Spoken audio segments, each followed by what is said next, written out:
Hey everyone, this is going to be my review for the book club. Short summary, it is rated PG-13. Just to let you know, there is some language in it, and there's a lot of talk about sex, so I really wouldn't approve this for like kids or anything like that. And there is some like sexual, physical humor as well. I'll get into that later. Okay, so simple summary. This is more just for the 50 plus crowd, but it's a comedy. I thought I might enjoy it. I like the actors in it. So really quickly, it's about these four women who have been friends for like ever. Apparently, they're all in their 60s now, and they all host this monthly book club. And the month's book that they decided to read is the 50 Shades of Grey trilogy. And then it kind of shows how it wakes up their sexual goddess in all of them and how it affects their different relationships. All four women have a different, I guess, relationship that they are currently in. One is been divorced for 18 years, no relationship. One doesn't do emotional relationships whatsoever and just sleeps around. One, her husband just died recently, so she's a current widower. And the other one is currently married and with a husband who just retired. So four different situations, and it kind of affects, the book kind of awakens and opens up discussion about their age, but also about, sex in general at their age. Okay, just simple summary. I have a lot more to go into in depth. Okay, first of all, when you go to see this movie, you're going to get what you expect to get out of this movie.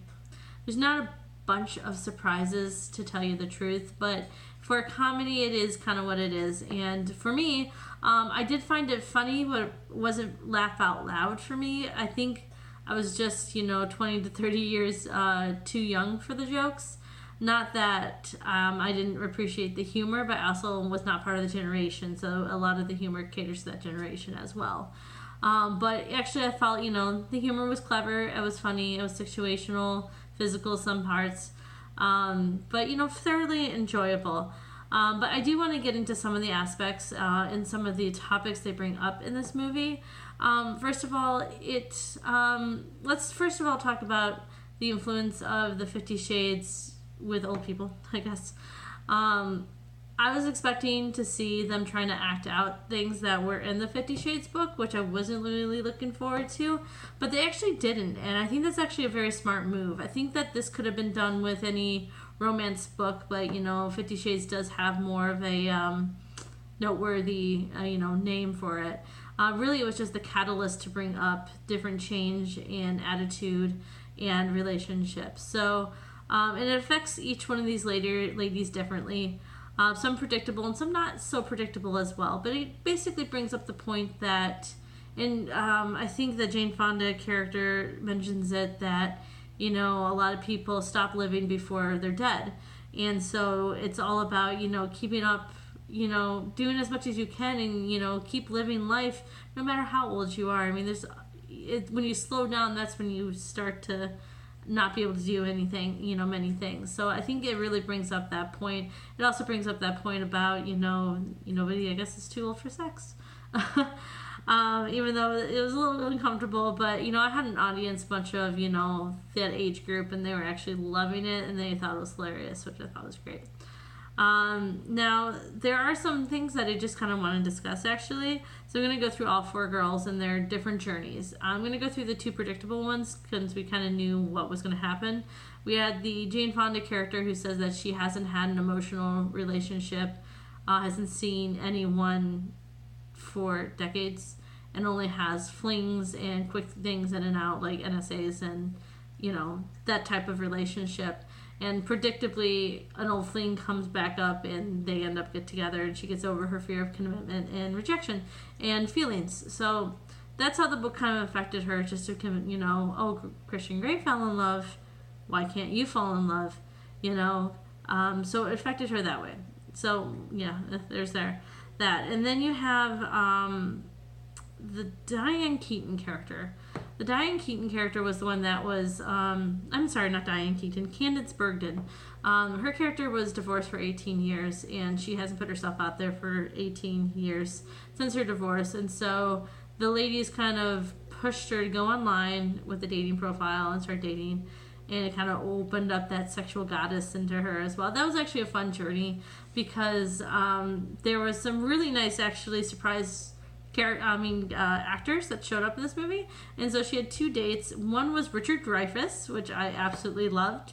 And then the other one was, what's his name? He was a guy from Princess Bride, guy from Clueless, Rex, the inconceivable guy. Oh my gosh, I can't remember his name, but he was in it as well. He was really, really like cute old guy too. And so her just awakening that as well. So those were the 2 more shallow storylines, but I want to get into the other ones. So Mary Steenburgen's character, she was the one that was been married to, and her husband is actually Craig T. Nelson, which I love him. And her thing is, she was extremely sexual, and she still wanted to, but he was like not into it anymore. He just was, rejected all of her advances, and she wanted to know why. She even drugged him with and gave him an overdose of Viagra. And so there's a comedic, sequence where he has an erection for a long time, and he gets pulled over, and all the physical stuff right there. But emotionally, it talks about the journey of, how he retired and he doesn't know who he is anymore. And so how sometimes, even though one partner wants all this sex and physical, she's not thinking mentally about it. Whereas he's too, into himself, and he basically said no, and she has to reject that. She has to accept that no and let him process that. But she just wasn't this entire time. She was doing anything possible, and she just wasn't listening. And it was an important lesson just about listening and communicating with the other person to find out, hey, the other person really wasn't up for it for this reason, but, predictably, they rekindled the flame. But my most favorite journey was Diane Keaton's character, and that's actually a really surprising journey that she had. So Diane Keaton's character, I know this review's going to go along, but Diane Keaton's character, her husband just died like a year ago, and so her 2 daughters, which I got the biggest kick out of her daughters, and one surprising casting choice for her daughters, and the entire time I was just like, it looks like it is, but I haven't seen this woman in years in movies. And I actually had to look it up to make sure I was seeing who I was seeing, and it was right. It was Alicia Silverstone was one of her daughters, and she didn't even actually have a lot of lines, but I was just like, yeah, I haven't seen that girl in so long. But anyway, her daughters think that Diane Keaton's character is old, to the point where not able to take care of herself. But Diane Keaton, whenever we see her, is highly independent, smart, has a lot going on. She has a bunch of friends. She doesn't need to be taken care of. But her older daughters are very much like, oh, be careful when you're driving, because it's not safe for you to drive anymore. Oh, it's 6 o'clock. Is it going to be your bedtime? Oh, maybe watch your salts because of your heart. Oh, you can't remember things anymore. Oh, we think you should move out to Arizona to live in our basement. We have a walk-in tub for you, so everything will be safe. What if you slip and fall by yourself? They were this overbearing 2 daughters who, loved their mother so much, but they didn't really accept that she wasn't ready to slow down yet. And so Diane Keaton, on her way over to Arizona to visit her daughters, meets this pilot, who actually, another great surprise casting choice by Andy Garcia. Loved his character. Anyway, he asked her out, and so they kind of have this secret affair that she doesn't tell her daughters about. And she actually runs away from the daughters to kind of go into the secret getaway with Andy Garcia's character.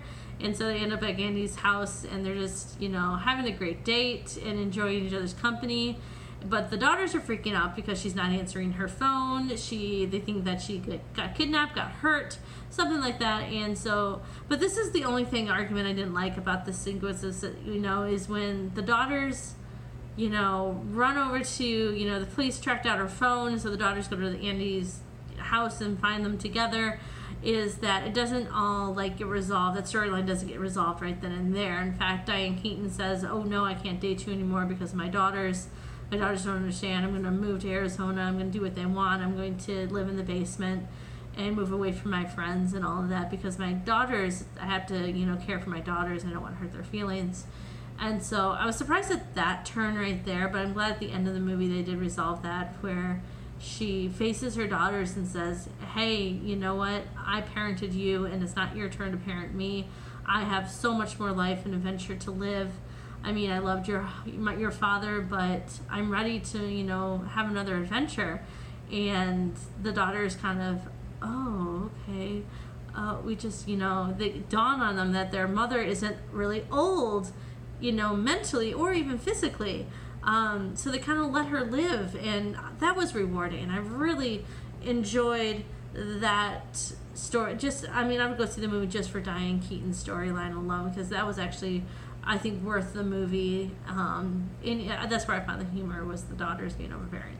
Anyway, sorry, long review again, but there's just a lot to think about. It's kind of, as I get older, I, have the same energy and everything, but sorry, that was the cat.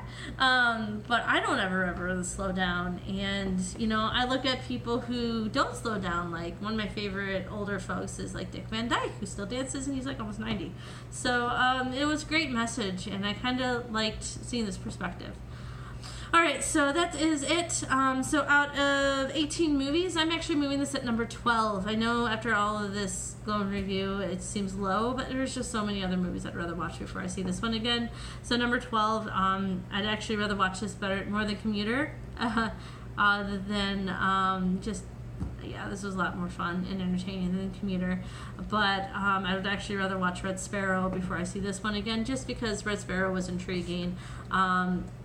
Intellectually, it was a little bit more, in my area and what I liked. It's just a lot in that movie. So I'd actually rather watch Red Sparrow before I watch the book club again. All right, so that is my review. If you guys have any comments or any questions, just let me know in the comments below. But thanks for watching as usual. All right, bye, folks.